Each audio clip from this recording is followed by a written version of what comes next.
No, not yet. There it is. Oh my There God. it is. We are live. Are we live?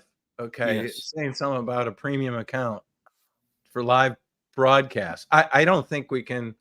Well, I picked Twitter to broadcast this, but I think all of their live broadcasting right now has crashed because there were hundreds of thousands of people trying to all get on to Trump and Elon tonight. And apparently Spaces couldn't handle that many. Their servers aren't working. So, two unpopular guys, you wouldn't think there'd be that many people trying to get on and hear what they have to say. Yeah, who cares about Trump? Who cares about Elon Musk? I know. Nobody cares. They're just bad people. Bad people. Rocket ship man bad. Orange man bad. They're trying to defeat our democracy. How dare them? Yeah. So anyway, so this won't work on X, although I think maybe I can put it on my other account. Yeah, I'll do that for next time. How are you? I am fantastic. I haven't had a boatload of leads this month, but I'm going to tell you something. I've had 5 leads. I've sold 3 of them. And I did a comfort consult. So you can count that as a lead too. That's 6. And I sold that too. That's 4. Green speeds and 5 stages. So everybody knows it's the 12th of August. So he's had less than 1 lead for every 2 days, which is sort of a drag for August. But I guess August is starting to slow down, right? Usually. Yeah. Okay. So well, we had a hurricane and a bunch of rain, stuff like that. How did that affect you guys up there? We got a little bit of rain, but most of it was south of us. I think there was flooding south of us. Yeah, we got all total, I think we got over 20 inches of rain. Oh, holy cow. Yeah, there were 2 days that we got 6 inches plus in a row. Matter of fact, I had to have my septic tank pumped. Oh, geez. Yeah. Okay. So how did you end up awesome. last month? I don't think we talked about that. Last month I ended up with 230,000, 71% closing ratio. I don't remember the revenue per lead, but it was a nice month. 18 leads is what I had. 18 leads, 226. 226,000 for 18 total leads. Yeah. 75% closing. Sounds like you closed about 14 of them. Yeah, I did. Pardon I got some kind of a cold or something. So if I sound a little bit sinusy. Well, that's awesome. And last month, pretty good start this month. Yeah. It's funny because one of the guys that I closed just today, and I don't even know what the total is because he emailed me just a minute ago and said they wanted to do it, and I don't remember what the total was, but what'd you sell them? A green speed. Okay. 4-ton green speed. Lots of green speeds. Yeah. That's all I've sold this month. Green speeds and 1 5-stage. Why are people leaning towards the green speed? I don't know. Maybe it's a great piece of equipment. It could be. I like to think that it's because I'm awesome, but it's probably something different from that. Well, you are awesome, but it probably is something different from that. Yeah. Both could be true. That's exactly right. I'll go with the first one just because I can. Okay. So you have 6 leads. You sold 4 of them. 3 of them are green speeds. Yep. So it sounds like you're probably over $100,000 already. Yeah, I Haven't checked, but I probably am. Yeah. One of them, and the reason why I haven't checked is because I did a comfort consult today, which, it was a callback on a person. It was a guy who he did something, and he did right, but he could have went further. And he sold her a green speed and didn't offer any comfort consult, didn't offer nothing. She's got Who sold her the green speed? it was our guy, Todd. Todd did. Okay. Yeah. And he sold her a 2-ton green speed. Okay. Did he And get the size right? Well, it was 19,000 BTUs is what the load was. So yeah, he got it. How many right. square feet? 1,300. Oh, okay. So it'd have to be pretty leaky to not get it right. Right. And if he used our process, it was pretty leaky and he got it wrong, he'd still be safe because he'd be going back saying, remember when we talked about you might need to tighten your house up? Yeah. But Instead, he didn't use the process. Okay. And so it was a pain. Yeah.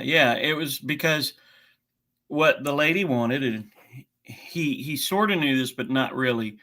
What the lady wanted is she wanted her house not to feel sticky. And with the green speed, it does it to some degree, but there were some things that he could have done better. He didn't offer filtration. He didn't offer fresh air. He didn't offer any of that stuff.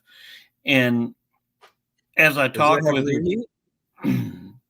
yeah, it's got reheat, and I said it on there, but she cools the house to 70. Okay. It wasn't commissioned with reheat? It was not. Oh, well, there you go. Yeah. And she overcools because she doesn't realize, so if he dried it out more, she wouldn't need it so cold. Right. And that's the problem. If he'd just took a look, at the rest of the story, like I did the comfort consult today. It's 3,926 square feet. She's got a blower door 4,600. So it's not terrible, but it's also not great. Right. And she's got 2 rooms that have zonal pressures above 20. She's got one. Let me guess, she has comfort issues in those rooms. She sure does. Yeah. Yeah. And one of the rooms that she has comfort issues with upstairs is right above that room. And so, so so they're both connected to each other and to outdoors. Yeah, that's exactly right. Gotcha. Because the room above it is almost 14. It's 13.8. Okay. But her air handler is sweating in the attic, and that's not good. It should never sweat in the attic. Yeah, if it's going to sweat. Yeah, if it's going to sweat, it's going to be in the crawl space, and right. So I started putting things together. She's got 209,000 BTUs total in that house. Oh boy. And all she needs was 84,000 BTUs. Okay. This is your comfort consult today, not the one that Todd sold. Todd sold that. And I had to go back. Todd did 1,300 of the 4,000 square foot. Yeah, that's right. I gotcha. Okay. So he did 1,300 of the 4,000 square foot. And because he didn't ask all the questions, he didn't know what the problems were. Yeah. And so he just was there to make a sale without being aware that he might be getting himself roped in to having accountability for some things because he didn't ask questions. Yeah. That's the synopsis. That's exactly right. Okay. And she called back, probably not angry, just sort of disappointed. Yeah. Her words were to me, it didn't really. I thought it was going to do something, and it didn't do what I thought it was going to do. Right. And what she thought it was going to do, she thought it was going to, by running longer, she thought it was going to deheat. She thinks the house has a humidity problem, and it does to some degree. And she thinks that the smell in the house is from the humidity, and it is to some degree, but there's other factors. And Right. he didn't address those. Funny enough, he didn't even try and put in a UV light, which I don't sell UV lights, but he didn't try and put in a UV light. He didn't try and put in fresh air filtration, nothing. He just a unit. That's it. Okay. And so, he knows you got called out on this. Oh yeah, he knows. And normally I would just charge him lunch. He'd buy me lunch, and he'd have to come out. Oh, he called you out. He called you out on it. No, he didn't call me out. I just got called out, and I'd tell him, "You got to buy me lunch," or whatever. Okay. But this time, because I'm not in, this is the second time this has happened. Huh? Right. There's no sale opportunity, really. Right. Well, the last time it happened, the insulation in the attic was outrageous, and it was like 16 inches deep, and some of the duct was buried. And I go up in the attic, and the attic is 61 degrees. And when I did the comfort consult, it actually lowered the temperature of the house, and it was 93 degrees outside. And so, right. You're sucking more out of the cold attic than you are from outdoors. Yeah, and the duct was in the attic, and the duct was leaking. So, right. I did get a sale out of that. I didn't make him buy me lunch, but here we are. That was like 2 weeks ago. Here we are today. And I went over there, and same story. And I told myself, I'm not going to let him get me lunch. What I'm going to do is I'm going to go and I'm going to sell this lady whatever it is she needs, but I'm not giving him anything. He's not going to, it's not like he's trying to take something from me. It's just he's using me to clean up messes. Right. So I think you might have to have a conversation with Diana about getting the commission on the sales that he messes up. Well, that I thought about that today. It's funny you say that, because I thought about that today. Hey, this is a bad sale, Diana, and you're getting me in here as a cleanup. Do you want me to be involved in cleaning this up? Okay, how do you want to compensate me then? Yeah, because the last one, what I did is I sold him fresh air filtration and a duct system. And right, but you didn't get to sell the equipment. No, I didn't get to sell the equipment, and that's a problem. You should have gotten paid for the equipment as well. Yeah, because the reality of that situation is that he's got a 4-ton piece of equipment, and he didn't need 4 tons. Right. He needs 3 tons. So he's also gotten it wrong for the people, for that poor customer. So this one here, what I'm gonna, I think you're gonna have to ask Diana if she wants you to keep helping with these. Yeah, because it's just because if you do, we're gonna have to come to some kind of an arrangement. Yeah, because it's just too much. It's too much. I've done this. I've done 2 of them in 3 weeks. 3 weeks right. I've done 2 of them. You're rescuing. You better be listening to your Sandler again. Yeah. Well, the only reason I did this one is because I'm gonna get there's 2 more units to sell, or one in a duct system in an attic and a crawl space. Right. And I don't know why he wouldn't have just done it up from the front end of it, because truthfully, this job, it could be $100,000, and he's not going to get it. I'm going to get it. Right. But it's a bother to me that knowing to go fix it. Yeah, knowing that kind of stuff and you're selling it is a bother to me. It's a bother that he would do that. Because he does know that there's some more stuff that should have been done and could have been done. So, well, is he checked out? I think he has. I think to some degree. He was there this morning, and he kind of this other thing that he wants to do. He needs to be a salesperson. Doesn't he know that? Right. Well, I think he feels like be a it's shitty easy come, salesman easy the go. rest of his life, no matter what he sells. You wouldn't believe the things he's sold. He's sold gas. He sold fireplaces. He sold barbecue grills. He sold grass, and now he's selling HVAC. Well, why wouldn't he want to be a good salesman and be successful? I think he wants ease. Well, why wouldn't it? This is easy. No, I think he wants the ultimate ease, that he goes out there and tells them whatever they want to hear, and they buy, and that's it. He seems to me to lack accountability. You know what I mean?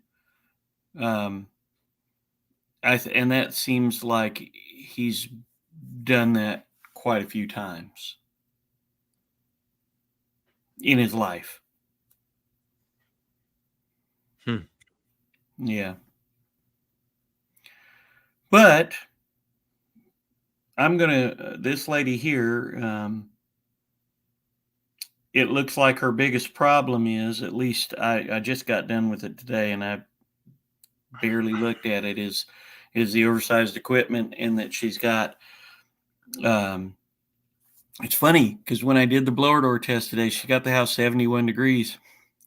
The windows in the bathrooms, the mirrors, the floors, the countertops, all of them started to condense because the dew point was 72 and she's got it 71, 70. So wow. Yeah. Did you ask her why she has it so cold? She told me she's trying to get the humidity down. And I told her, I said, well, the wrong direction. Yeah, I said, then you might want to get a dehumidifier or something like that. That's what I told her before when I got the first call to go out there. Because the first call, she said, what should I do? I said, do you want to do some testing?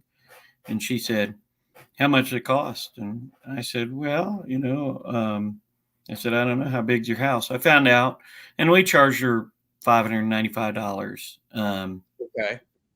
Yeah, because it's a big house. Yeah. And she said, do I get any of it back? I said, no. I said, I got time in this. I said, I got, quite a bit of time in this. And I said, with what you're going to get, you're going to see. She goes, yeah, I know, I shouldn't ask that. I just wanted to ask. I said, okay. And so that's when we came back out and did this. But her whole thing is, the whole reason she's doing this, the whole reason she put that 2-ton unit upstairs at Green Speed, the whole reason is because she's got her family and she wants them, when they come, to have good quality indoor air quality. That's what she wants. And that's what she wants for herself. They don't have a care in the world about energy costs. They don't have a care in the world about, anything but indoor air quality. And the even remotely thing about HVAC is the dehumidification. I went in there today. She's got one that's 61%. She's got one that's 57%. And she's got one that's 54%. And the Green Speed was the 54%. The other ones were, the 57 and the 61. And when I did that blower door test, her upstairs, the Green Speed, I turned everything off, and I always take a picture before and then after. And before, her humidity said like 54%. After, it said 85%. And that is crazy. Well, so the weather's, it's really wet where you are right now after that storm, right? So Yeah. Yeah, but the storm's been over with for 2 days. Usually it doesn't stay this wet, but today, oh my gosh, it was horrible Well, it today. was probably warm and everything's evaporating, Yeah, it drying was out. terrible. I was glad to be done with it is what I'll say. So, what do you think will happen now that she's got the reheat turned on? Well, I think her upstairs is going to work reasonable. Everything's going to dry out for her and she'll be like, "Oh, wow, this did work." Yeah. Her downstairs, see, you get people going and doing stuff. We had a service technician go in there and he shut a vent off in a bathroom in her duct system. The duct's in the attic. So he goes up to it and just takes the damper and closes it up. And as he does that, he makes a room hot that wasn't hot. And it's not really even hot. It's just that it's humid. Why is he doing that? Because he doesn't know any better, and he thinks that the way to do something is just kind of guess. Wow. Okay. So he's making it work because he aren't they taught that they should call in? Yeah. Wow. I'm gonna step out for a minute, so I'll be right back in Okay, about Reedy. 5 minutes. There you go. Wow. So yeah, Reedy's had some interesting stuff. He had 6 leads, sold 4 jobs. So not a lot of leads this month. But he's over 100 grand. So he's getting that's good. Yeah, he's got 70% closing rate and yeah. That's really good. Yeah. Yeah. Which, I mean, given that it is an election year, things are going to be slower coming in lead wise. And so really, what do you think? What would you attribute that to? I mean, I think it dependent on, I mean, it's probably going to be area dependent because some people kind of view it differently. You know, you kind of have some people, it gets election year and it's just alarmism everywhere. It's depending on what team you're on, it's like, you know, if the other team gets it, it's the end of the world and the other side's saying the exact same thing. And so to me, it kind of seems like people start kind of getting a lot more like reserved with their money. It feels like they're kind of playing their cards close to their chest.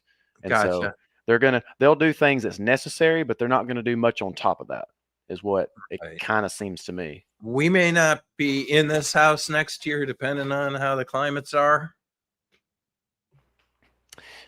Yeah, I mean that, or it's sometimes it's just you know, if it's a time where okay, the unit was broke, say it's a compressor, and you can replace the compressor for $3 grand, or you can replace the system. Replace it with a good system for 20 grand.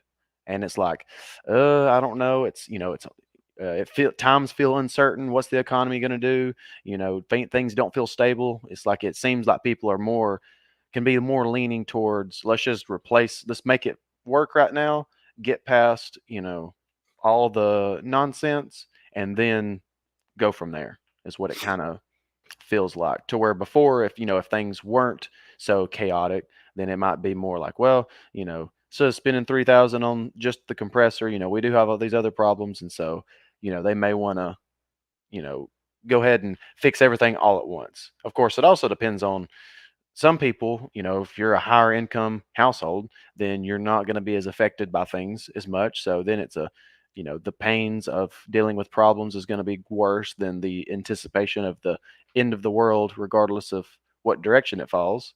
And so there are the people that, you know, it kind of doesn't really matter, but that you know, middle class is kind of small. Yeah, that middle class and below are going to be a lot more, you know, who knows what's going to happen, you know, like that sort of thing. I guess if it's like if gas prices dictate your spending, then you might fall into that camp of you might play. You're going to wait and see what happens to gas prices, right? Yeah. Just that. Are they going to stay at $4? Are they going to go to 5 or 6, or are they going to drop back to $2.50? Mm-hmm. It's nice not having to worry about gas prices. Oh yeah. That is very nice. Did you figure out how to letter the back of your truck? The back, I'm just gonna I'll just do magnets. I'll have some magnets made Okay. and just slap it on the back. I'm Right, because still then you could change the magnets up. Yep. So I can do promotional stuff or, a limited time thing and pull it off and, you know, do something else later. Did you figure out some of the wording? Not exactly. I've Okay. I've been busy with other stuff and I've been busy with the main design of the wrap itself that I'm gonna do. So, Okay. uh, been working on that, and that's gonna probably be my project for tomorrow. I've got a design that I'm working on. I'm probably gonna kind of bounce between working on that design and working through some wording for the promotional stuff, and then look into having magnets made of how I'm gonna do that and whatnot. How far did you get on the main design?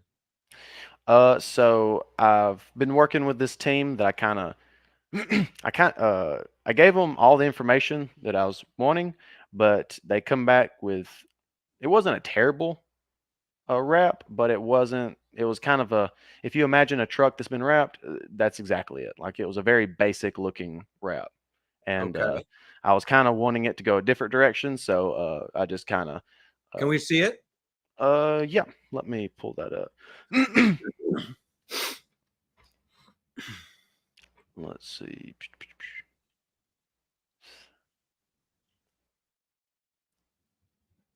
Is that it? Yeah.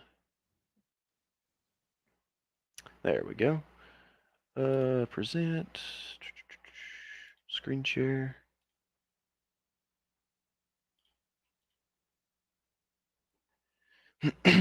So this is what they sent to me Okay. first, which let Too me. much white. Yeah, I mean, it's not bad. It's good. No, it's not bad. It's not bad. It's just it wasn't exact. I don't think I did a good enough job kind of conveying what I was wanting. Uh-huh. So I sent some kind of examples. I'm I like the trying. logo. Oh, wrong button. I was gonna use a. Let's just do the entire screen, so maybe it'll show my mouse. Yeah, there we go. So what oh, does it look discolored on your end? The white just sort of washed out. It didn't before, Huh. but Why is it whatever. doing that? I'm not sure what it is. Well, what looks like white is actually just like a gray. Oh, okay. Yeah, so it's So kind of that's more the messed up. color of the truck. Yeah. Only wrap. So it's more of a clear. Well, I think this was gonna be just a gray, but that wasn't what I was wanting anyways. Okay. Mostly because, like, which I'm gonna be the first one with a Cybertruck in my area. Uh, Yeah. but, eventually I imagine there's other people probably gonna get one and do it as well. So Right. I'm kind of thinking I want it to look a lot different than just a base Cybertruck. So that way Yep. it sticks out among Cybertrucks. So I kind of have layers of eye grabbing. It's Gotcha. the first layer is holy shit, it's a Cybertruck. And then the Mhm. second layer is going to be the wrap itself. Like I want a wrap that I can take basically the wrap I'm going to come up with here, apply it to my van, and have not the same level of eye poppingness, but it's Mhm. going to be very I want it to stick out among other wraps. Like I'm not doing the stereotypical cartoon character holding a wrench, nonsense that basically every Right. single person Right. ever does. Right.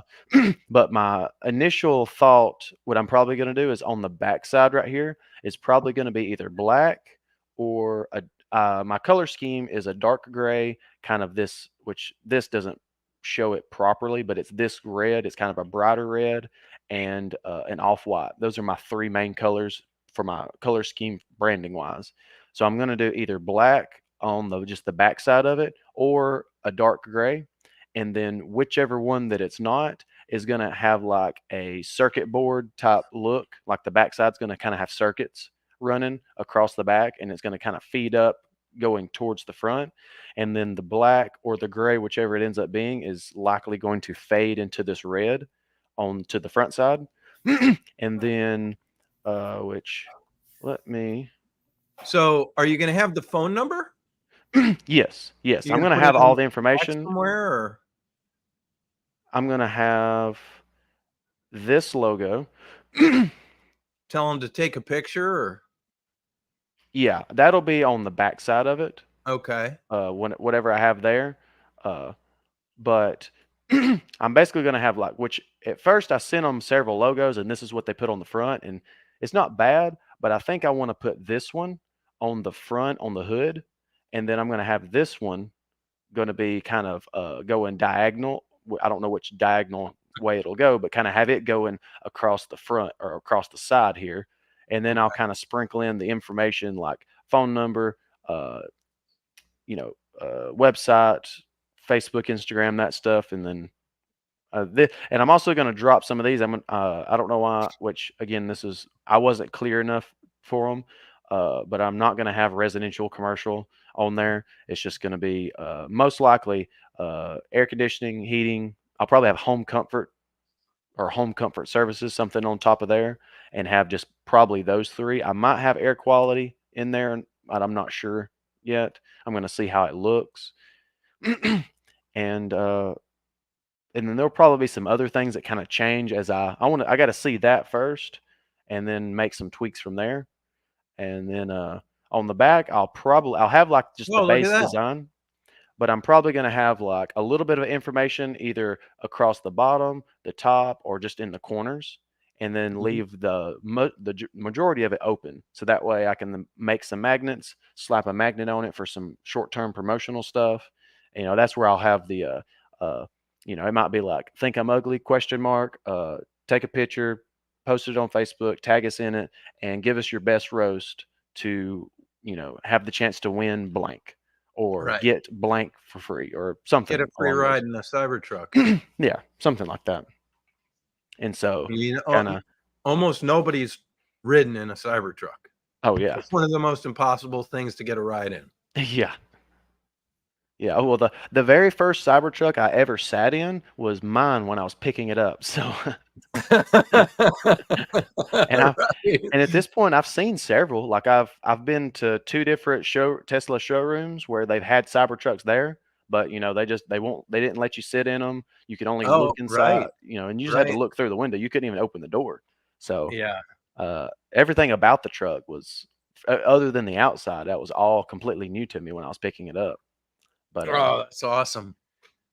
That was gutsy of you. I've sat in them. I haven't driven in one. Well, come on down and you can. Yeah, that's right. I'll be there in November. Well, stop on by. Well, that's exciting. And how's your business? It's going good. I'm definitely banking on this Cybertruck paying for itself because it was definitely not an expense I was anticipating because it came a lot sooner than expected. But I guess sometimes you gotta take a gamble because is eye catching it. I mean, I've definitely never rode in anything or drove anything. And I haven't seen anything else on the road that is neck breaking as this truck. I mean, literally 9 out of 10 people that you're going to pass or that passes you on the road, they're, like they're breaking their neck, turning to look. They're scrambling to find their phone to take a picture. There was one guy on a motorcycle that just drove by. His wife or girlfriend was like recording it, and he just gave me a thumbs down and just drove off. Oh, that's funny. That's awesome. I almost felt more offended for the thumbs down than if he'd just flipped me off. At least flipping me off, I'd have been like, fair enough. Mm-hmm. But so did you get rid of your car? No, I still have it. I have it too. Yeah. So you're like Ted, multiple. Yeah. Multiple. Yep.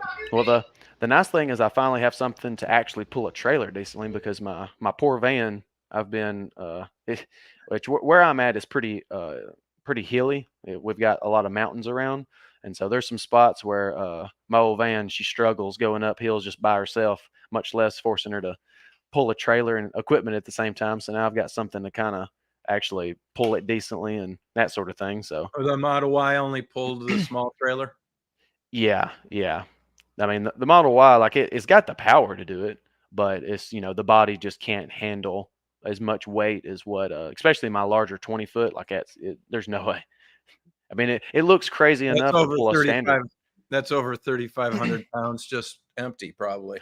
Yeah, it's probably close to it. It's a double axle, so it's I mean, you could haul cars with it, and so it's not Gotcha. anything feasible for the car. And really, the van's body can do it, but the motor's just not strong enough. And I was kind of, in the meantime, I was a little worried about if I was going to have to use it, whether or not my van could pull it. So that truck, I'm definitely going to be putting that truck through the ringer. Like, it's not going to be a showroom piece that stays perfectly clean. Like, it is going to get used pretty heavy.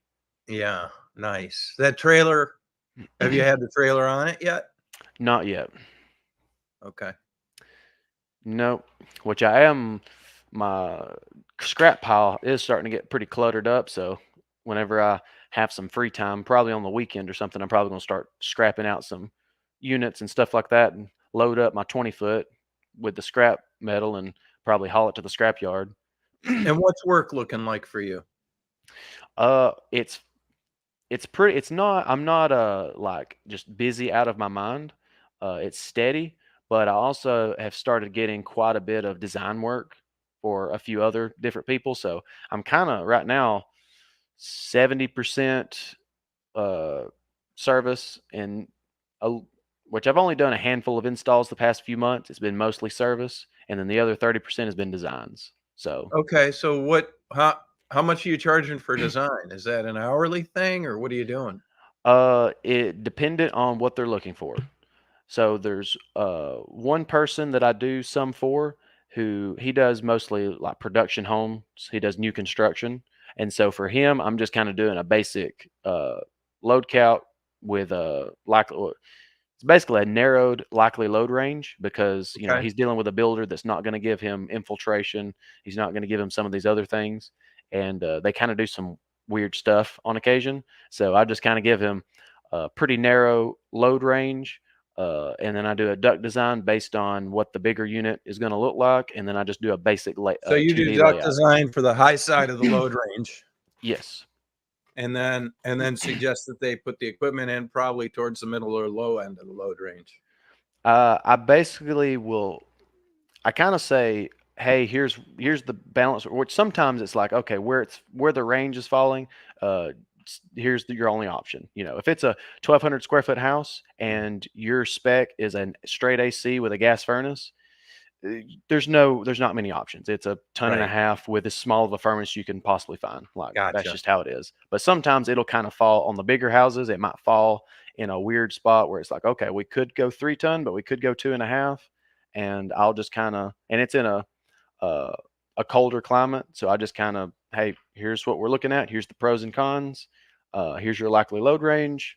Here's the duct layout based on the bigger unit. And there you go. If you have any questions, let me know. Have they built some of these houses already, or some of them running?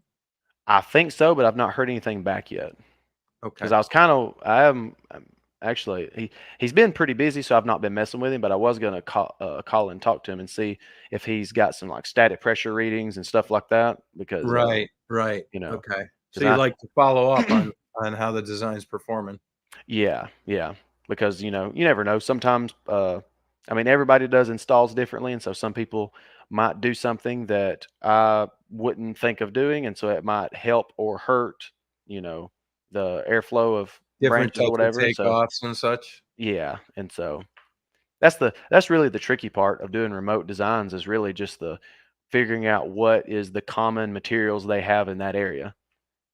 Because that's it's funny, because sometimes I'll spec stuff and I'll be like, oh, this is something that is done all the time, and then I'll send it and they'll be like, yeah, we don't have this size like ever, so is there any other workarounds? And so then I have to go and change the design and kind of figure out how, what is readily available, because some of the, unless it's like a higher end, because I am doing one, it's it's a custom house. It's a lot more high performance. And so in those scenarios, I got a lot more leeway to be like, yeah, let's do this, Right. they'll order what they got to order.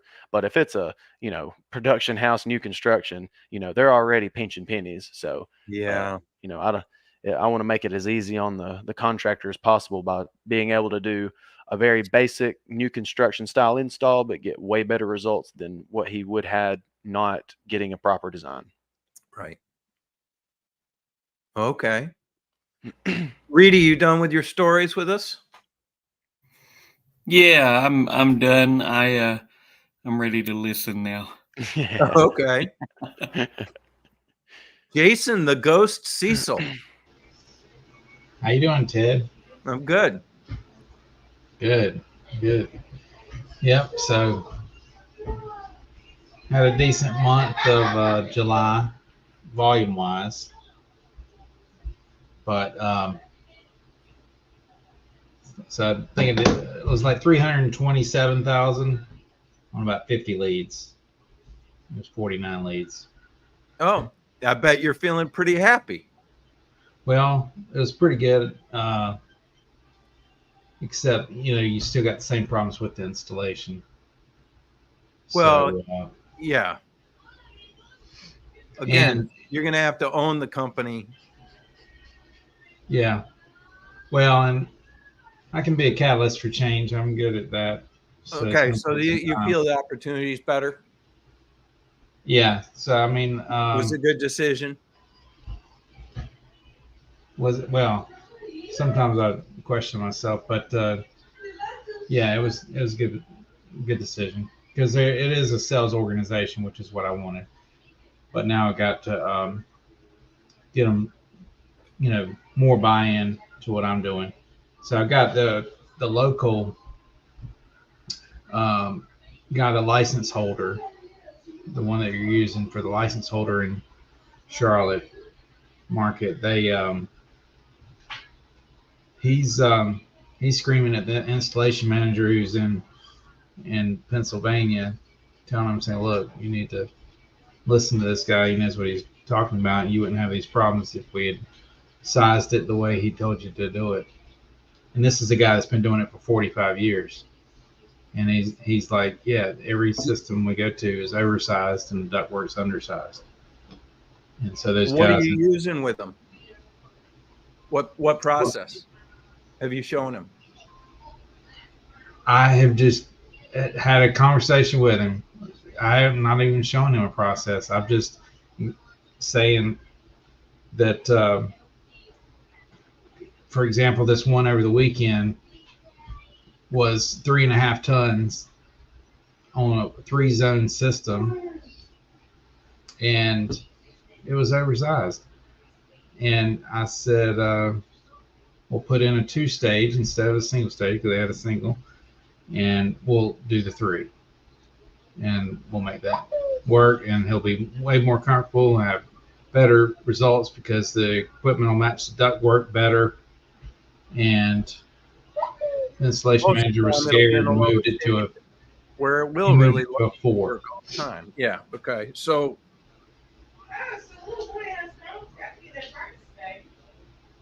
he moved it to a 4 instead of a 3.5, and they got, and so they had problems all night Friday. Oh wait, so you sold a 3 and they installed a 4? Yeah, and so then Friday night the technician was there to midnight trying to fix everything, and then he was there again on Saturday night trying to fix it again, and so then today that guy, the license holder, told the other guy that, look, if we had done what he said to do, you wouldn't have had these problems. Okay.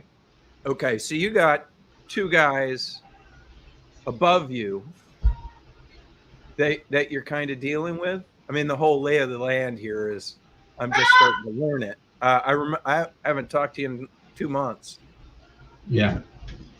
So no, it's just the license holder doesn't have that much influence because he's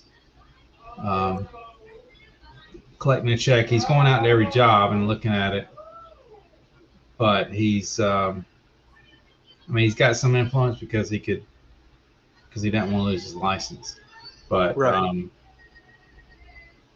But the other guys are sales guys and they see things differently. But they also realize that it's costing them a fortune every time these technicians have to go back, for hours trying to fix something.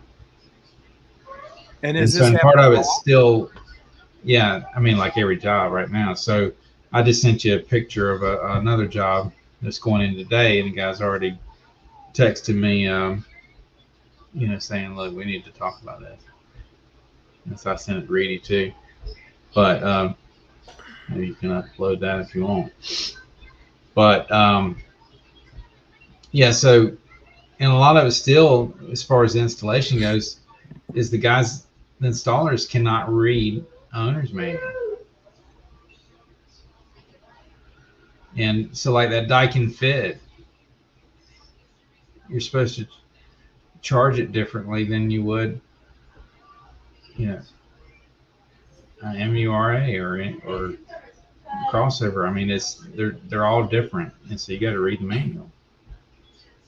You got to know it. I mean, and if that's your job, you need to know how to set airflow. They don't. So anyway, there's potential here because there's several guys that are kind of aligned with wanting to do the right thing and do it better. And well, don't the guys that make the money want things to be done better too? You would think.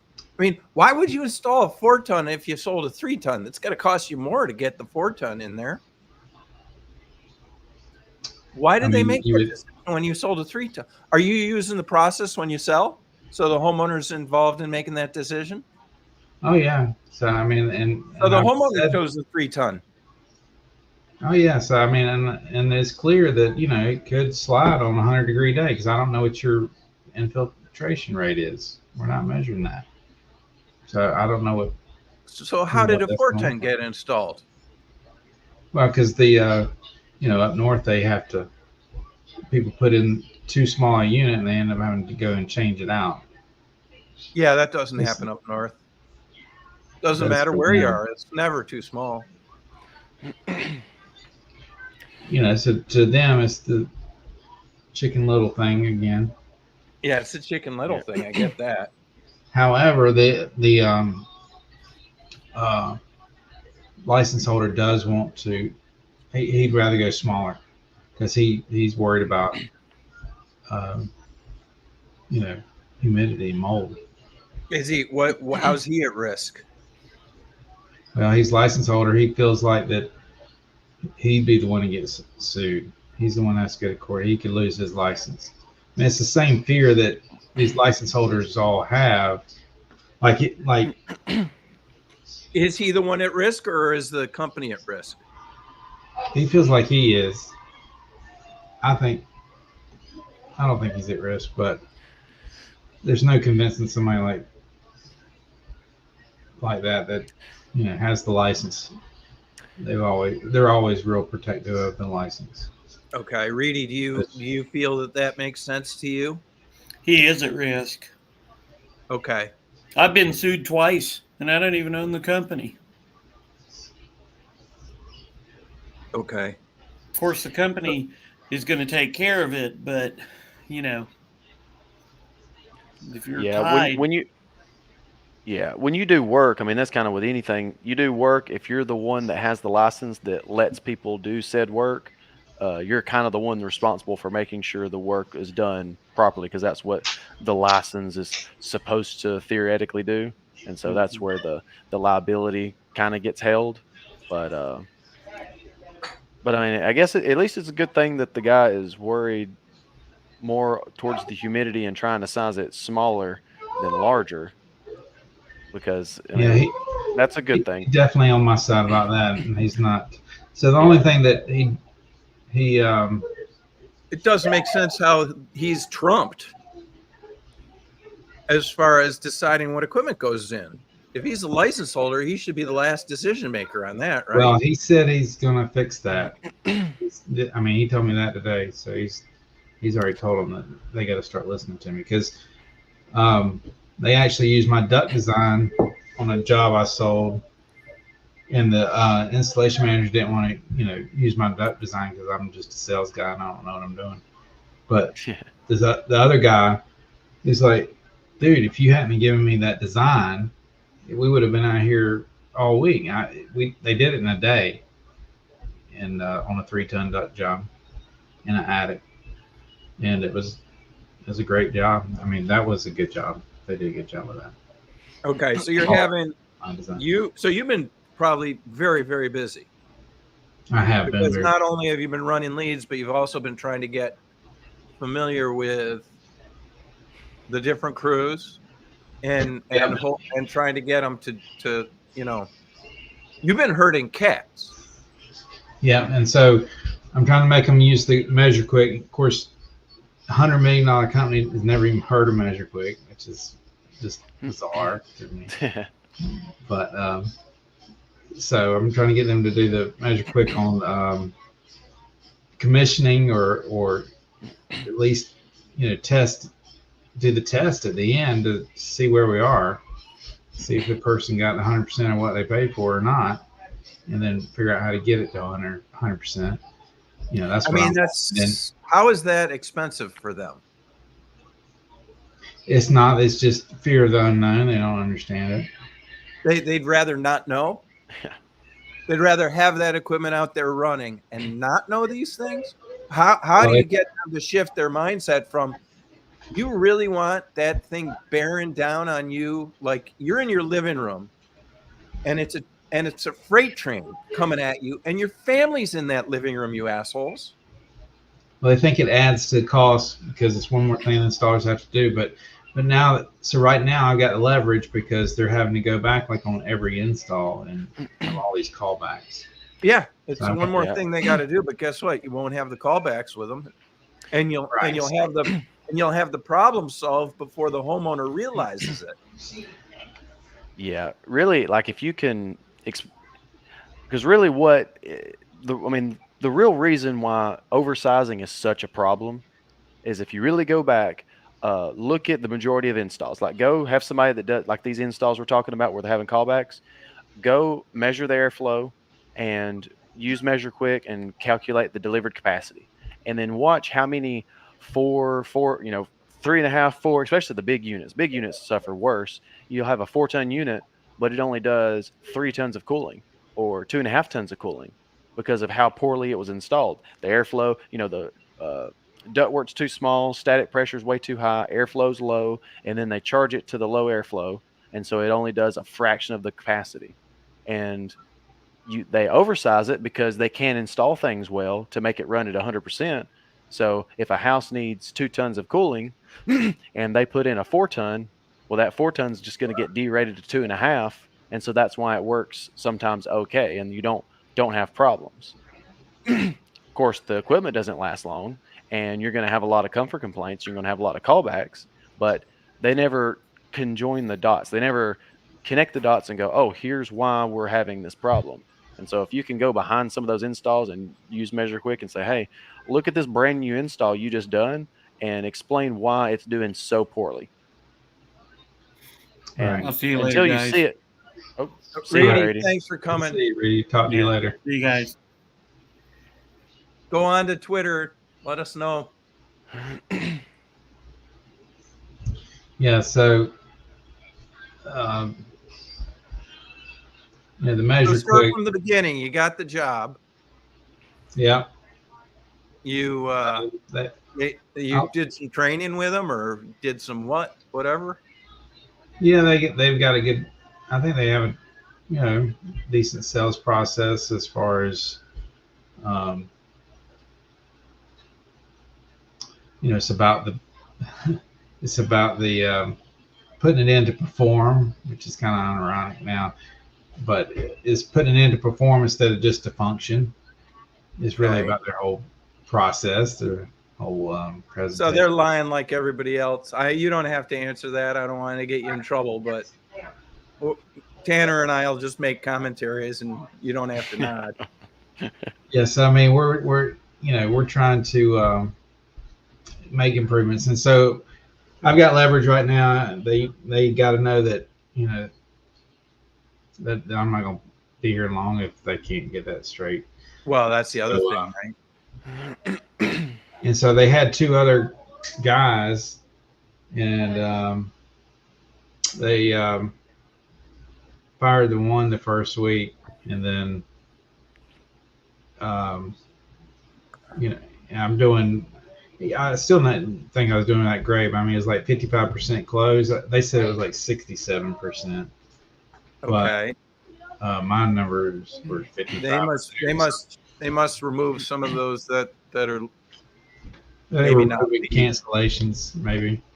Yeah. So that's good. I think that's fair to remove the cancellation, or not the cancellation, but the credit decline. Right. I only had one cancel. And that was early on, but yes, I was. Yeah, the volume. I mean, I think my volume per issue was still only like 6,500 or 6,700. Let's see. Are you allowed to sell good equipment? No, not yet. Well, I got the Daikin Fit. I mean, that's decent. Okay. We're in negotiation with the carrier, trying to get that equipment as far as pricing goes. Okay. But you don't need to get carrier to sell the ICP, right? No, right. I mean, I can get Heil or whatever. Tempstar probably. I don't know if Tempstar has the same thing as the Heil, but I think they do. Yeah, you'd rather just Five get carrier. stage. You'd rather just go straight, have carrier. Yeah, carrier Remove that Brian. objection. Yeah, I mean, I did put in one carrier unit, so that the license holder was a carrier dealer, but he didn't have very good pricing. Right. Their standards.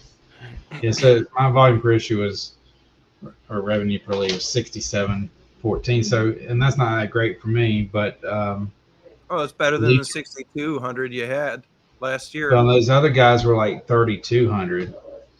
So So you just sort of just like, yeah. So they they're like, fired both of them. so you got rid of both of them.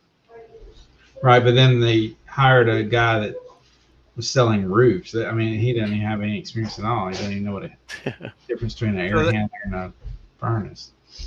Okay, so they fired two guys that were below 4,000 revenue per lead, and then hired a roofer. Hired a roofer. Okay. They think they can train him, but well, maybe they can if they use our approach. Maybe they can. He's been there about a month now, and he's only had 2 installs, so I don't think so. How many leads? He's getting 4 or 5 a week. I don't know. Whew. So he's been there through 20 He leads. started on the 15th. He hasn't been there a month yet, and they spent a couple weeks training or whatever. So I guess he's only going to be in the field for 2 weeks. Well, it makes sense that they don't just count on you, because you might leave if they don't get their shit together. Yeah. So I mean, they're realizing that. Actually, the sales manager is coming in town Wednesday, Thursday, Friday. So I mean, You get along well with the license holder? Yeah, real good. Okay. Yeah, and like I said, he doesn't want the problems based on their process either. So the two of you are a team. Well, there's one that I sold where the guy thought it was struck by lightning, but everybody that came out there were salespeople, and so they all agreed that it was struck by lightning. Well, yeah, we'll sign the affidavit saying it was struck by lightning. And I said, this thing wasn't struck by lightning, and I opened up the thing, and the contactor's fine. I turned the breaker on, pushed the contactor in. The compressor's running. I mean, his blower it caught on fire because of heat, whatever, some kind of electrical fire in the air handler. And so it was just caught on fire. Oh. It could have been a storm, it could have been a surge, electrical surge or something, but it wasn't lightning. I said, I'm not going to sign that paper. And I got the job because I was the only one that shot it to him straight, and I was the only one that sounded like I knew what I was talking about. People are looking for the truth. Yeah. And I wasn't the cheapest. I mean, I'm never the cheapest, but I wasn't the cheapest. Huh. For sure. But this, I mean, they are, I mean, kind of like Ronnie's company, they've got some room to negotiate pricing a little bit, so it does help when you need it. Well, versus where it was before, where they wouldn't negotiate at all. Right. And they should have some leverage with Carrier and all of the. I mean, they're kind of a buying group. Are they not a buying group? A $100 million company? Yeah. Yeah. And they were a Bryant dealer up north, so I don't know. Huh. Well, they got bought out it by. Sounds like they're not taking advantage of the economies of scale of having a situation like that. Well, I mean, they are in their own way, but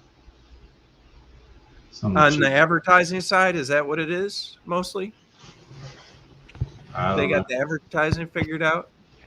Yeah, they got that figured out pretty good. Yeah, you've got techs that just run.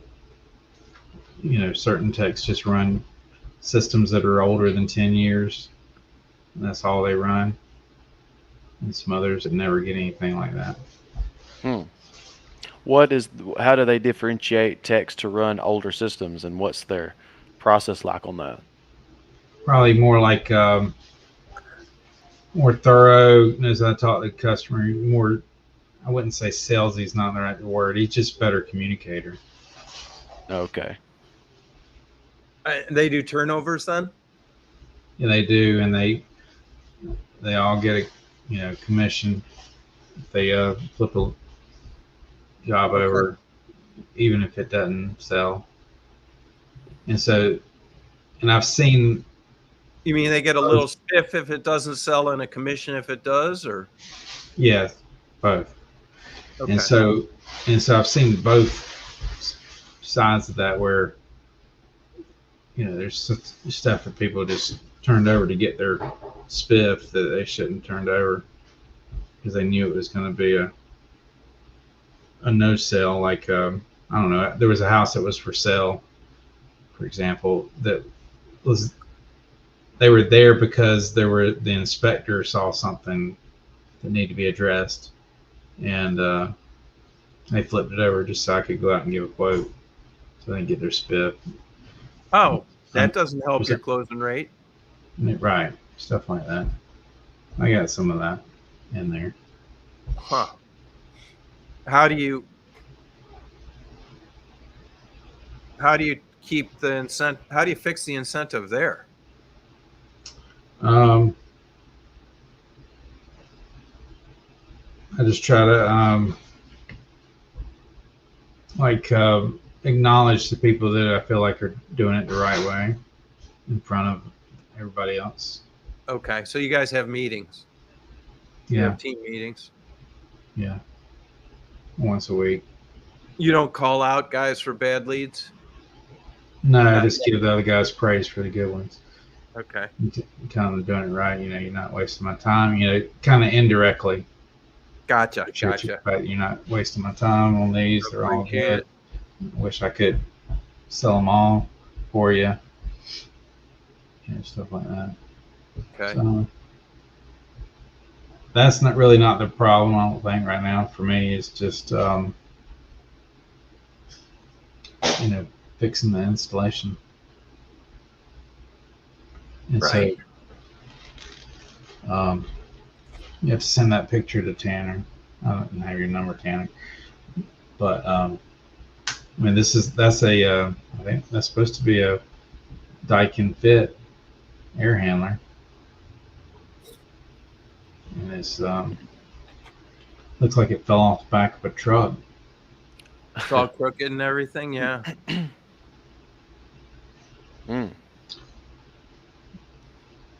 But anyway, so I mean, there was one of the ones the other guy sold. I actually went and saw that install, and They didn't even put plenum boxes on the furnace. They just put the round collars right back on the new furnace. Right at the top. Yeah. On the sides. Using a squared around as a transition. They didn't even use a squared around. They just cut a round hole and oh goodness. Put the collar in there. Yeah. It was pretty ugly. But and their argument was, well, he didn't specify anything different. He was a roofer last week. So. Oh. Well, I mean, it's one thing if you offer like, hey, here's how we do it, and they're just wanting just the cheapest thing possible, and you go, hey, well, we can do a hack job, and we can, instead of doing a proper transition, we can just cut a hole and run the duct straight. If you do it that way, I mean, sure, but it save you some money. Yeah, but something tells me that's not what was taking place. Yeah. Yeah, we can save you some money by just cutting a hole. Yeah, so anyway, so that's where I am right this minute. Also, have you been paying attention to some of our struggles? No, not really. I apologize. I've been kind of trying to figure this thing out and figure out if it's going to work. And, one of the things that we've been working on is we really have come to the conclusion that we need the free quote process to lead kind of automatically into a report very similar to the Comfort Consult report, shorter, so that after you go to free quote, you pretty much push a button and the homeowner has a report that reminds them of the things that you went over at the free quote. And then at the bottom of the report is their ideal specification, sort of as a tear sheet. Yeah, I'd like to see what you're talking about, but I'll send you, we'll talk later in the week, but I'll send you a couple things I've been sending that has helped. How much time does the follow-up take you to build and send? Like, it's kind of created just in the house, and so it's just a couple of screenshots put together, PDF. Just one thing. And so what I've been doing as a follow-up, like there was a good lead I had today, but didn't have all the decision makers there, but I felt really good about it, even though he's getting a bunch of quotes or whatever. I know it sounded a lot different to him because it was a 3-ton unit. It was a 1,400 square foot house. It was upstairs, downstairs, 800 square feet up, 800 down, built on a slab, built in 2006, I believe. You could tell it was, not loose. You could tell it had good insulation in the attic, and always hot upstairs, for the whole time they've been there or whatever. Yeah, probably satisfies the thermostat in about 4 seconds. Right, so they were wanting to, zone it, but then I told them, that's fine if that's what you want, but there's a better way if you'd like to hear about it. And so I explained to them, and it made sense to them, and or to the one I was talking to, and what was the likely load range? Or the green likely load range?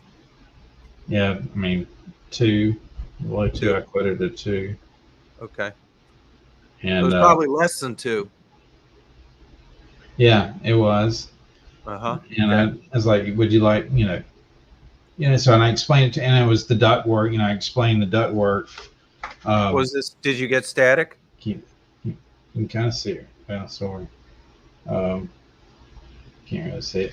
But yeah, the static was like 0.79. So I showed him that, and I showed him the video of that. And then the ductwork here, he's got a 12-inch, 2 12s on the furnace, one on each side. He's got two 10s and a 12 coming out the top.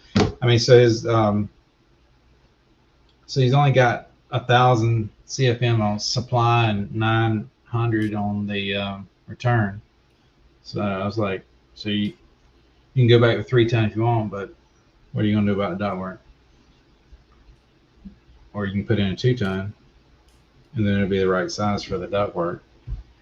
And then I explained the mean radiant temperature, and I actually had taken a clip of one of your videos explaining mean radiant temperature, and I've been showing that in the house, and it's like a minute. And then I send them a link to that so you can show it to the other person, because that made sense to him, the mean radiant temperature.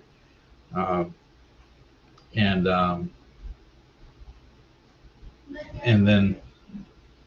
then I was going to show him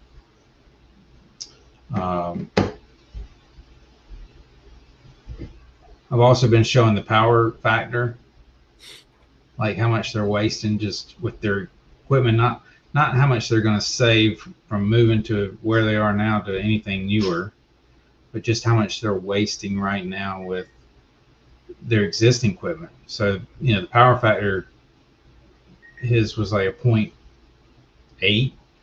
And so I just equate that with, look, you're buying, this much power, but you're wasting 20% of what you're buying is not being used. It's just going away because of your power factor. And I show what a power factor is on a new system, which is 0.98 usually. And that's just, you can explain it on how the the current lags behind the voltage, and there's a waste there because of the conductive motors, and so you're buying a new unit whether you buy it now or not. I mean, you're paying for it, so you might as well go ahead and put one in. So I show the power factor, and then they've got a good way of explaining that through like a beer. I don't know if y'all have seen that, Tanner, but like they explain the power factor by showing like a glass of beer and having like an inch of foam at the top. I mean, you're paying for that whole beer, but you can't drink that first 2 inches because it's all full of foam. You could have got somebody that topped it off the right way, and you could get everything that you paid for. So that's the power factor one, and then I'm showing the sear. So I've got a good third-party story about my father-in-law. His was I tested his system with the Measure Quick, and did it was a new system that he had put in, and it was undercharged. Static pressure was high. His power factor was off because I guess the capacitors were bad out of the box, and then his sensible heat ratio was like a 0.91. So I've got a good third-party story to show that picture, and then I showed him where I made the adjustments, set the airflow, because they didn't change the airflow. It was like a 2-ton unit, and it had a 3-ton furnace. Nobody ever changed the airflow, so I just changed that, and that fixed the static pressure, and then changed the capacitor so the power factor was good. Trimmed the charge, because it was actually overcharged, not undercharged. I'm sorry. And so I trimmed the charge, and then and then I set the sensible heat ratio by even slowing the blower speed down, enough to be more like at 350 instead of 400 CFM. Mm-hmm. And so then I got him, to 100%. His SEER moved from, so he bought a 16 SEER unit, and his SEER moved from 10.7, which is where it was when he bought it, and he didn't even realize it because it felt fine, it cooled the house. But anyway, it was 10.7, moved it back to 16.3. Got the sensible heat ratio down from 9. It was 0.91 to a 0.72. Power factor from think it was 0.85 to a 0.98. So anyway, so I just explain all those things, and then I just follow up with a little text here or there just to kind of explain those 4 little points over again. Send a link to the 6 functions video, and put together a quick little report that has helped me close a few sales. So now I just got to, I want to make sure that people are getting what they pay for it. And so for now, I'm thinking about going back myself. I've got one guy that's really good, office manager or service manager, whatever you want to call him, in the local branch. He wants to do things right. He's a young guy that, absorbing some of this like a sponge. And so he wants to learn how to do it right. And so if I start going back on my own calls for now and show him what I want, maybe I can get him to start doing it as part of the commissioning process. And one of the conversations I was going to have with like the service or the sales manager this week is, we need to do the measure quick for commissioning or testing or do the test. And I think we also need to do it with the true flow. I think they need to buy me the true flow. So we can measure airflow after the job's installed and make sure it's set right.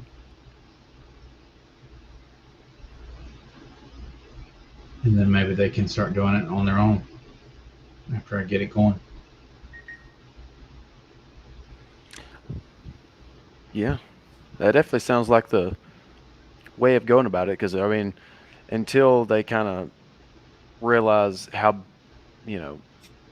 bad or how big just proper commissioning and installing it well, how big of a difference that makes, I mean, they'll never change what they're doing. So right, and you got to to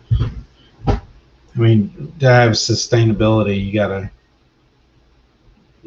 do that, or you're gonna get a bad reputation. Yep, that is it. So you're following up on every sales call with a report? Just the ones I don't sell. Okay. So you're following up on the leads that aren't closed with a report. Yeah, if it feels like a strong lead. Yeah, you're right. Yep. And how much time do you have any sense of how much time you put into building the report? 10 minutes, 15 tops. Okay. But I kind of create in that report during the sales process, just like you're doing. You're creating it based on how they're responding. Well, I'm looking at the ductwork. I've got the sheet where I'm measuring, writing down the duct sizes, and I write down, the supply value. You only have 2 tons of supply. You only have less than 2 tons of return. Okay, so you're reviewing with them the deficiencies. Yeah, your filters, the filter grills. I've got a chart that shows you how much CFM you can move across a filter. For the filter pace velocity, and so when those things make sense to them, then the static pressure, of course, that's huge. And I just take a picture of their label on their furnace that says, static pressure can't be above 0.5. That way they know I'm not making it up. It's right there on your furnace. And the new equipment is not going to be as forgiving as this older equipment, because they're all variable speed motors now. They're not split capacitor motors anymore. If you had to guess, out of all of the equipment that you've seen in the last 2 months, how many people went to static pressure testing? What percentage? How many people? How many people that you visited said yes to the static pressure test? Like most of them. Most of them. And you charging for it? 25 bucks or something? Yeah. Huh? Yeah. The blower's working. Okay, so most of the people are saying yes to the static pressure test. Even though the company's sometimes doing the static, but they don't know that they did it because they didn't share it with them. Oh, okay. Well, they don't know how to share it with a homeowner. You have to educate the homeowner before you give them that number. But I also know they're not doing it right because there's not any static ports. Right. So if you're doing, let's say you're 80% of the people that you saw are getting static pressure. Out of that 80%, how many are over 0.5? 99, maybe 100% probably. Okay, so you didn't run into any that were below 0.5. No. Nope. Wow. They're never where they're supposed to be. And so I have to, make sure that they understand that it, just because it lasted 15 years with that system like that you're not going to be able to get away with the new stuff. We talk about the world and things that work a little bit, talk about, I show the picture of theirs, and I also talk about the variable speed motor. So if you do run across one that's below 0.5, please share it with the group. Take a picture, share it with the group in Slack. I think we should start keeping track of how many that instead of keeping track of how many that are above 0.5, maybe what we do is keep track of how many that are below it. Yeah. Because it'd be easier to keep track of. Right. I mean, that's sort of astonishing that you've been working for this company for 2 months. Do you recall, because you were doing static pressure with me the whole time, right? Yeah. Yeah, you started offering it, and you recall, was there one or two that wasn't high? I mean, sometimes you get like there's one I can think of where it was a is it LG or something, whatever the like a variable speed side discharge. I don't even remember what. I think it was LG. It was LG making side discharge, but something weird, and I couldn't even figure out how to get it in. You couldn't get it to high, so how do you know? Yeah. Right. So I mean, some of that, but usually if it's a single stage unit, which is all I ever see. Okay. It's always high. And because I mean,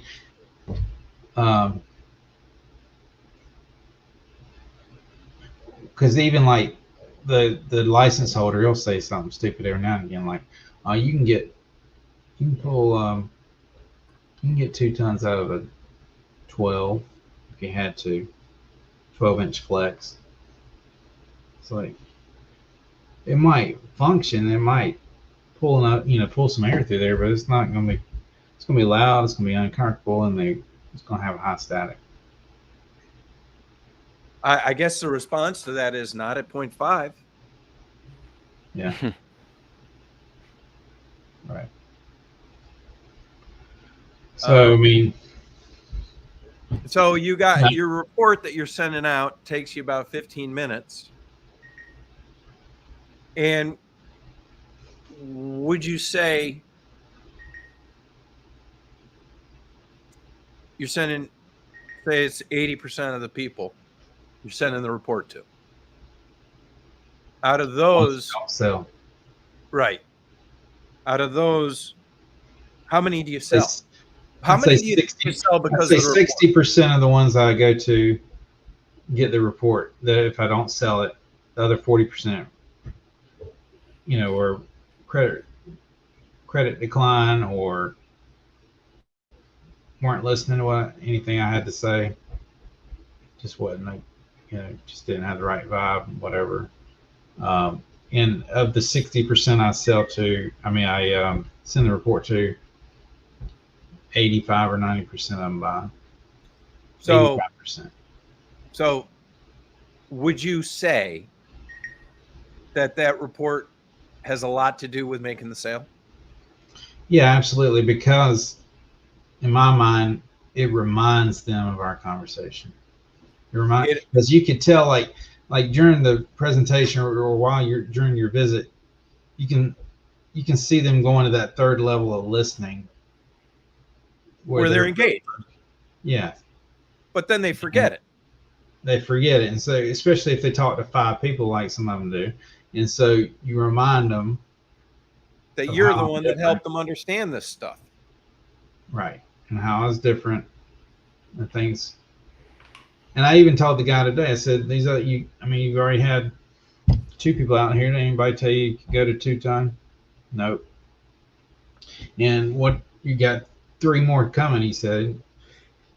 What are they going to say when you tell them you want a 2-ton? And he said, what? They're going to tell me it won't work. What do you think it'll work? So I think it will. So, I mean, I think that's going to be a sell. I mean, we'll find out later in the week. Right. And sending the report's crucial. Yeah, absolutely. To remind him.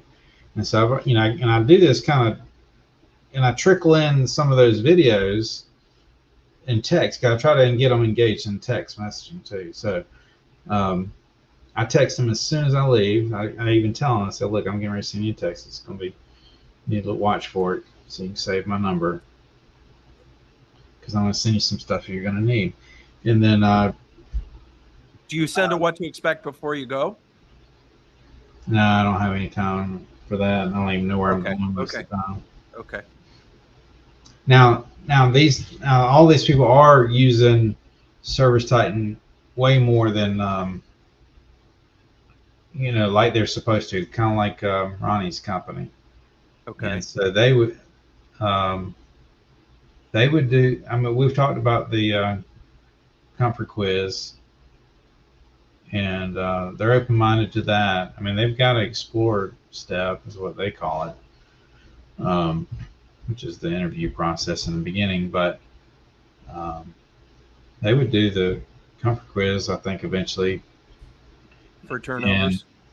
And I think they would do, they would be fine with selling the comfort quizzes. I mean, comfort consults. Okay. But we got to get to the point where they can deliver. Right. So we can offer better. So you've told them what Wrench Group's doing. Yep, and I actually sent them a couple of screenshots that you gave me. Okay, right, the Service Titan ones. Yeah. So you were going to say that you're texting as you're leaving. What was your script? Yeah. Yeah, no. So I just let's see what I did today for that guy. Hey, I'm going to text you a thing. Yeah, I told him I was going to text him. I say, make sure you got my number. Yeah, here's my number. And, here's a reminder why, why the duct pressure is so important with the new variable speed motors. It's a quick watch. Send him the 60. He's already 60-second video. Yep. So I resend him the video. That way he can share it with whoever. And then I kind of intentionally forget, to talk to him about rebates. And once, especially if I know he's interested in better equipment, which he is, I asked him what his power company was, and I already knew the answer, of course. And he responded. That's how I get him engaged. Ask him a question like that. What's your power company? And he answered. And then I told him what would be coming back to him as far as rebates. and then I sent him the link to the clip for the mean radiant temperature. Which one is that? Do you want to share that to us? Yeah, I'm gonna forward it here now. You have to send me your contact info again, Tanner. I don't know what to do with it. You want to put it in Slack? I'll send it to you now, and you can put it there later. Okay. I had trouble with my phone, but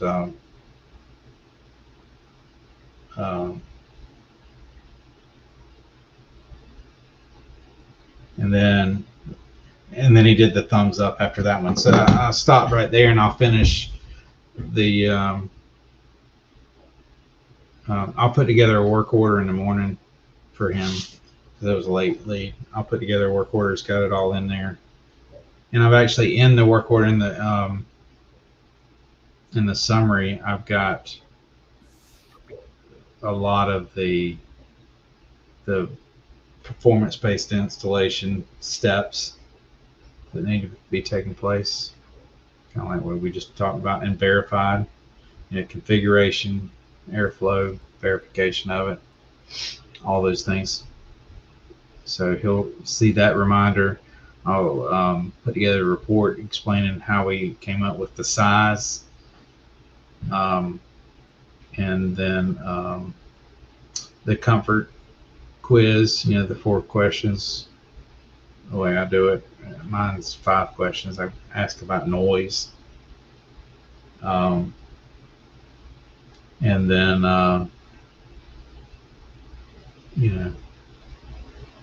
might have a couple of screenshots of his equipment, because people around here, everything's either in the attic or in the crawl space, so they never see their equipment. So I put a couple of screenshots of that, because I always show them that while I'm talking to them and what we're going to do and how it's different, just to trigger as much of that as I can. Do you have it? Do you have this report sort of templated out? It's a little bit different each time, but I think it's to the point where we could figure it out and make a template for it. How much time do you think could be taken out of it if it was automated? I mean, 15 minutes. I mean, and I'm fast at it. I mean, somebody else would take 30 minutes or longer. Okay. Plus it's my vision. It's easier for me to do it. Right. But yeah, if it was automated, that would be slick. Or you can just send that report. Pretty easy. Yeah, that'd be awesome. Well, yeah, particularly so one of the things that seems to be happening to like Ronnie, maybe Austin, is they get busy. Mm-hmm. It's hard to find that report. So they don't have the ability to follow up.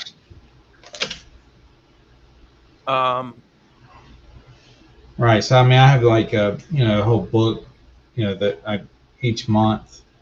If sending that report means that the people that you don't sell, you have an 80% closing ratio.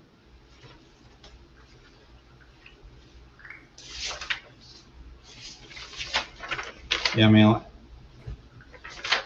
so that was a sell. It'd probably be a 30% or 40% closing ratio if you didn't follow up with them, right? That really takes your numbers. Like that would, I think that having that, my guess is having that report takes people from 45 to 50% closing ratio to 60 to 65. So it's a 15-point jump. Yeah. Would you say that that's a fair? I mean, that's a wild ass guess, but probably fair.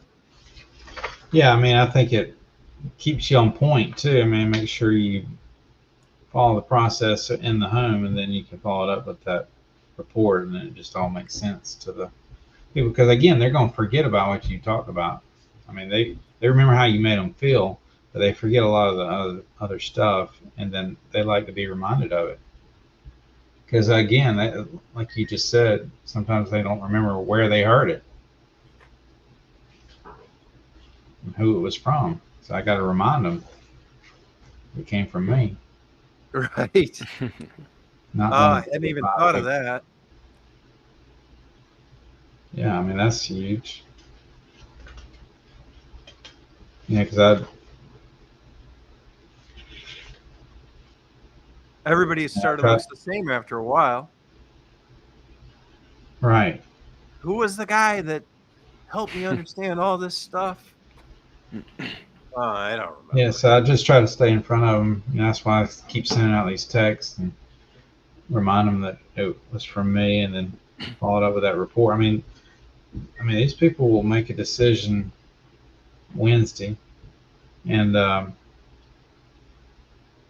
they'll, if they don't do business with me, it'll be stressful. It'll be cognitive dissonance. And it will. What do you mean? This is where you being like a background in sales comes into play, because you have all this training. Yeah, I mean, they'll know that they're taking a very risky proposition by going with somebody else. Right. Right. You're going to make them feel all of their pain all over again, and then be worried about how long their equipment's going to last. Nobody's going to offer the 2-ton. And this company has a 2-year buyback guarantee, so it doesn't even matter. There's no risk to me putting in the wrong size. Oh, wow. Wow. So you might as well be comfortable. Try it. If I'm wrong, give it a try. Yeah. I mean, so. I mean, Ronnie's got the same thing. I don't know if this is 2 years or not, but it's at least 1 year. Might be. I mean, these private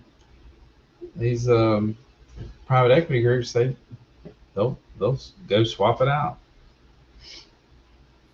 They have to, but these people won't have to. They'll be comfortable, and they'll be telling somebody how comfortable they are.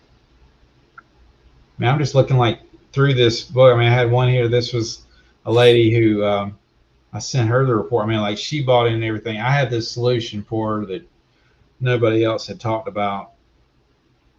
You know, nobody else had measured static pressure, and I mean, her return was a mess. She had a 2-stage unit, and I took the cover off and showed her that it had never been wired up for 2-stage. Oh. Yeah. Oh, boy. So, was it wired on low stage or high? Yeah, so she had to do business with me. I said, you don't want that to happen again, do you? I mean, you think these salespeople that are coming out are going to be able to know how to do that? Oh, I'm going to come back out here, and I'm going to make sure you got what you paid for. And so anyway, yeah, she ended up buying. She didn't. And then you had a headache with the installers. Well, no, actually, that one went pretty good, but she wasn't happy about it because she had to pay a lot more for it from me. Right. But she is happy because nobody ever looks back and like, oh, I wish I hadn't spent this much money to get this comfortable. They're always like, well, if I known it was going to work, I probably would have done this a long time ago. So we got a new guy making comments. His name's Nicholas, and he's like, load calculation on every replacement. How you feeling about that, Jason? I do that. I do a load calculation. I do the and we compare it to the static pressure, compare it to the ductwork, compare it to the filter returns or return grills. And what are you doing for load calcs? I'm just doing my little simple proprietary. That program? Yeah. Okay. So you're using that as a load calc? matching it up to, and is that coming back over high? Is it coming back what? High? The load count? Yeah. No, I mean, it usually matches pretty much the ductwork. And so it's always lower than, my load count's always lower than whatever's there now. I'll let them decide. Say, look, your ductwork says that it's this size. Your filters grills say it's this size. The load count that I have with it's not, I'm not measuring infiltration. So this is not, an accurate load because we haven't taken infiltration. And do you go into any kind of great detail explaining that the load calc's not precise because there's no measured infiltration? Yeah, cause I just explain it to them that, somewhere in the process, I'm explaining that, the load matching, basically every home leaks, and you need, you're trying to replace that air at the same rate that it's leaking. I try to explain it similar to that, and it makes sense to them. And so you want to put it back at the same rate, and the closest we can get to that, the more comfortable you'll be. But without knowing what that is, it's just a guess. But the guess is pretty accurate. Then you can compare that to your ductwork, and and based on what you're telling me.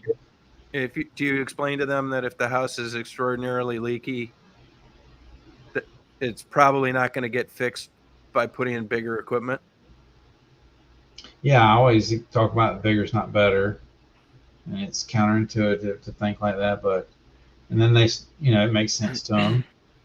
And then do you talk to them about the idea that if they put in bigger equipment and then it doesn't match the ductwork, then they're going to need to spend $10,000 to $15,000 to get the ductwork to match the bigger equipment? And then if the house is leaky, they're unlikely to even be comfortable then, because a leaky house with oversized equipment generally tends to be uncomfortable because of it doesn't get good mixing or load matching.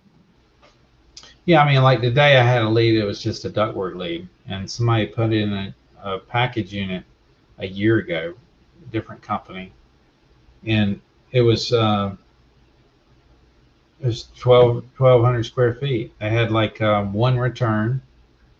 They had like 9 supplies. Take a guess what the size of the equipment was. Yeah, 3 ton. It was 3 ton. And so he was there because it's not comfortable, so he thinks the problem's the ductwork. And I said, so you want me to match the ductwork to the size? So that means we're going to have to cut in a new return. So you're going to lose some closet space. We're going to have to start cutting, some more supplies somewhere, or make these bigger. And at the end of the day, you're still not going to be comfortable. And that thermostat in the middle of the house can get satisfied lickety split. Yeah, and so he did not like what I had to say. No, because he needs a new. So following that up with a report was important. Well, I haven't done that yet. Not like it twice. And are you gonna? And that might be one that I don't send him a report. He's not gonna buy right. Okay.